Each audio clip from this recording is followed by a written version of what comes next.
نہیں تھا. جب ان کی کوششیں اپنے معبودوں کے بارے میں ختم ہو جاتی تو اللہ کو قرآن مجید میں کم سے کم 12 مقامات پر اللہ تعالیٰ نے اس بات کو واضح کیا. وَإِذَا رَكِبُوا فِي الْفُلْكِ دَعَوُا اللَّهَ مُخْلِصِينَ لَهُ الدِّينَ. جب یہ لوگ کشتی میں سوار ہوتے دعوا اللہ، کن سے دعا کرتے؟ اللہ تعالیٰ سے دعا کرتے. یہ رکیبو یہ لوگ سوار ہوتے. کون لوگ؟ مسلمان لوگ نہیں، مکہ کے مشرکین، شرک کرنے والے کافر لوگ جب کشتی میں سوار ہوتے تو وہ لوگ اللہ کو بلاتے، صرف اللہ سے دعا نہیں کرتے بلکہ مخلصین لہ الدین، اپنے تمام شرک کو چھوڑ کر دین کو اللہ کے لیے خالص کر کے بلاتے. یہ دین کو اللہ کے لیے خالص کرنے کا کیا مطلب ہے؟ ذرا گہرائی میں اترے، سوچنے کی کوشش کریں. جب مکہ کے مشرکین کشتی پر سوار ہوتے تھے تو وہ لوگ ڈوبنے کے وقت میں اپنے اپنے معبودوں کو بلاتے تھے. جب ان کے معبود ان کو مصیبت سے نجات نہیں دیتا تھا تو وہ لوگ اپنے معبودوں کی برائی بیان کرتے. یہ اللہ کے لیے دین کو خالص کرنے کا مطلب ہے. وہ لوگ کہتے تھے اے اللہ ان کے معبود میں کہا رہے ہیں، کسی کام کے نہیں ہے، کچھ نہیں کر سکتے، تو بچے. یعنی سب کو رسی کی ٹوکری میں ڈالا اور مدد کو اللہ کے لیے خالص کیا. یہ مخلصین لہ الدین کا معنی کہ وہ دین کو اللہ کے لیے خالص کر کے دعا کرتے تھے. یعنی مدد کے وقت میں اللہ کے علاوہ اور کسی سے مدد کی امید بھی نہیں رکھتے تھے. اپنے تمام ان معبودوں کو جن کو وہ ہمیشہ پکارتے تھے انہیں اس وقت کو بیکار سمجھتے. وہ بالکل کی دعوت اللہ، اتنا کہہ دینا کافی تھا. جب وہ کشتی میں سوار ہوتے تھے تو اللہ سے دعا کرتے تھے، اتنا کہہ دینا کافی تھا. لیکن مخلصین لہ الدین کہہ کر اللہ تعالیٰ نے یہ واضح کیا کہ مکہ کے مشرکوں کا بھروسہ بھی اللہ کے علاوہ باقی سب سے اٹھ جاتا ہے. آج ہمارے سماج کے مسلم، آج ہمارے سماج کے لوگ جب مصیبتوں میں مبتلا ہوتے ہیں تو اپنے مصیبتوں کے درجات کے اعتبار سے لوگوں کو بلائیں. اگر چھوٹی موٹی مصیبت آئی تو چھوٹے بابا کو بلائیں، اس سے بڑی مصیبت آئی تو اس سے بڑے بابا کو پکارے، جب انتہائی بڑی مصیبت آئی تو سب سے بڑے بابا کو پکارتے ہیں. لیکن کسی بھی مصیبت میں انسان اللہ کو نہیں پکارتا. مکہ کے مشرکین مصیبت میں مبتلا ہوتے تھے، اللہ کو پکارتے تھے. ہم اللہ مصیبت میں مبتلا ہو رہے ہیں، ہم اللہ کے سوا دوسروں کو پکارتے ہیں.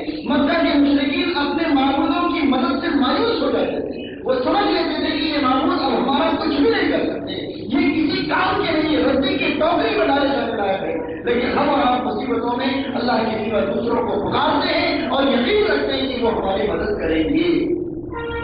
اور پھر اوپر سے ستم یہ کہ قرآن مجید سے ان کی دلیلیں تلاش کریں.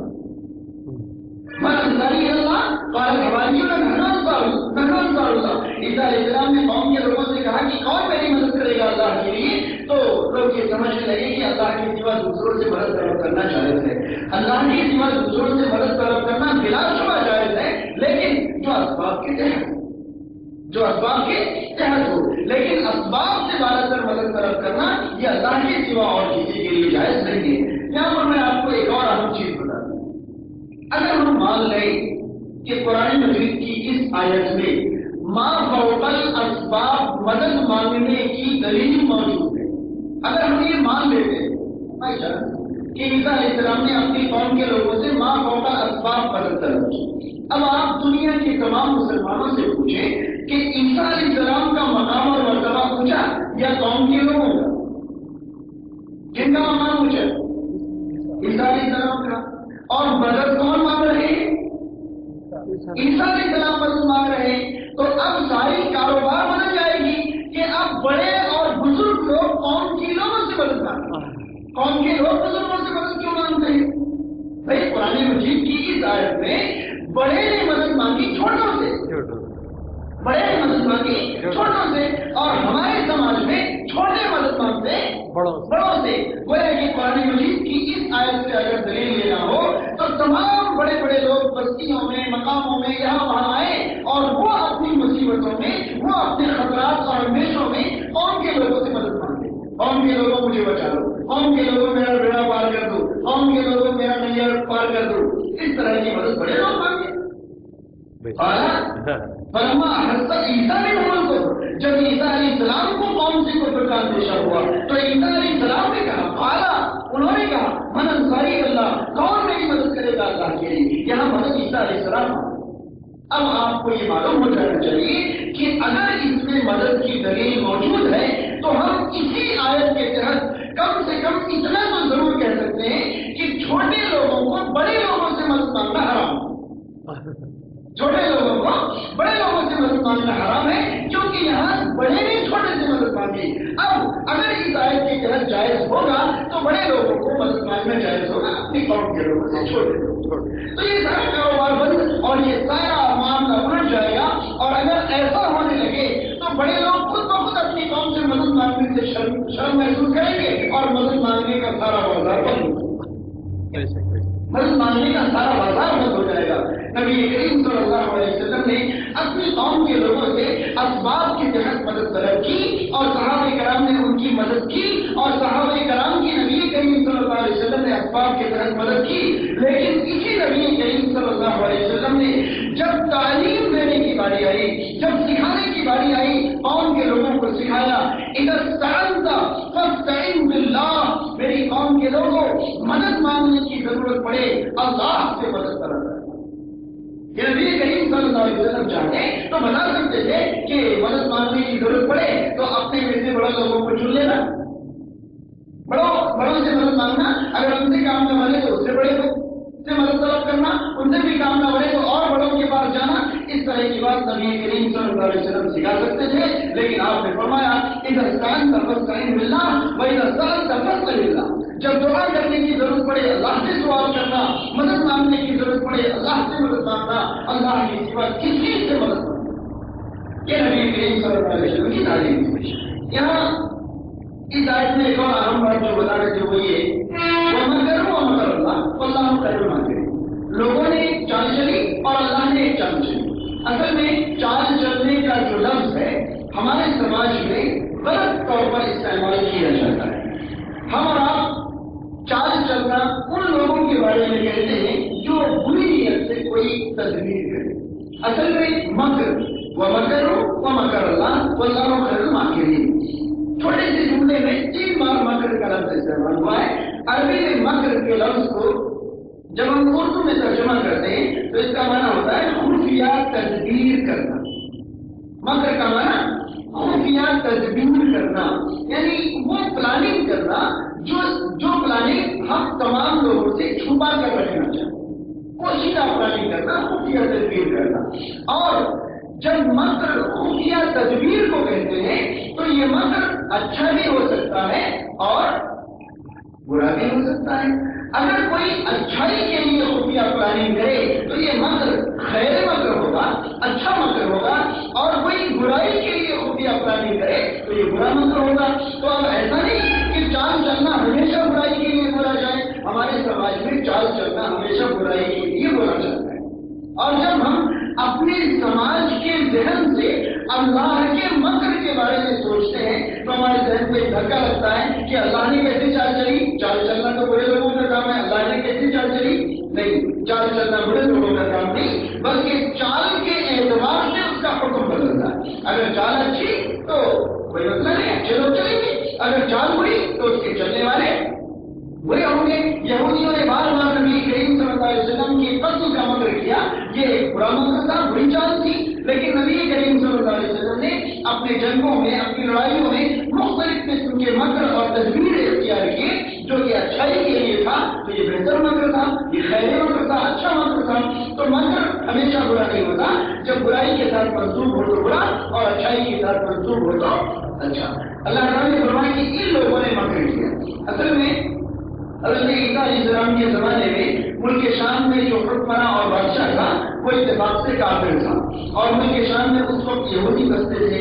یہودی لوگوں نے ملک شام کے بادشاہ کے سامنے بادشاہ کے کان میں یہ بات ڈال دی کہ یہ جو عیسیٰ پیدا ہوئے ہیں صلی اللہ علیہ وسلم تو بغیر بات کے حلالی نہیں، حرامی ہے، ان کے اندر مختلف قسم کے بگاڑ ہے، یہ فسادی ہے، فلاں ہے، فلاں ہے، مختلف قسم کی بیجا باتیں اور بیجا شکایتیں یہودیوں نے ملک شام کے اس کافر حکمراں کے کان میں ڈالے، اور یہودیوں نے گزارش کی کہ یہ آدمی اگر سماج میں موجود رہا پوری سماج بگڑ جائے گی، پورے لوگ بگڑ جائیں گے، لہٰذا اس کو سولی پر چڑھا دیا جائے، سولی پر چڑھا دیا جائے۔ ملک شام کے اس بادشاہ نے سولی پر چڑھانے کی کوشش کی اور سولی قوم کے لوگوں کو عیسیٰ علیہ السلام کو پکڑ کر لانے کے لیے بھیجا۔